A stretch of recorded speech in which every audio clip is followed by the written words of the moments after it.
वास्तू तथास्तू म्हणते ह्याचे जे टायमिंग आहे, शार्प टायमिंग आपण ज्याला म्हणतो, तर ते जसं आपण संध्या असतात आपल्या दिनचर्येमध्ये, पाच प्रकारच्या संध्या असतात.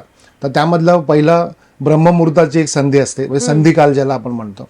दुसरं 12-12:30 वाजल्यापासून दुपारचा एक संधिकाल असतो. तिसरा असतो 3:30-4च्या दरम्यान संधिकाल, आणि चौथा असतो संध्याकाळचा आपण 7:30 वाजता तिन्ही सांज ज्याला म्हणतो.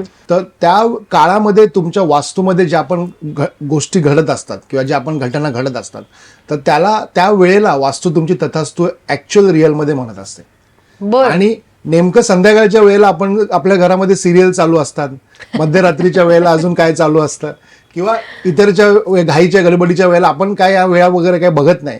नकारात्मक भावनेचे किंवा नकारात्मक सेंटेन्स आपण आपल्या वास्तूमध्ये बोलले आणि ते जर संधिकाळामध्ये जर आले, तर मग त्या मात्र तुमच्या आयुष्यात प्रत्यक्षात उतरू शकतात. म्हणजे हे कॉन्फिडेंटली सांगणं किंवा ही पहिली गोष्ट तर हे निश माहिती असणं, मग ते प्रेझेंट करणं.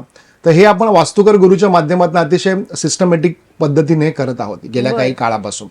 आणि जसं मी म्हटलं की आपलं शरीर पण एक वास्तू आहे आणि त्याची पण एक एनर्जी आहे, आणि ती एनर्जी आणि तुमची वास्तूची एनर्जी, या दोन एनर्जी जेव्हा मॅच होतात त्यावेळेला तुम्हाला खरं तर वास्तुशास्त्राचे रिझल्ट्स मिळतात.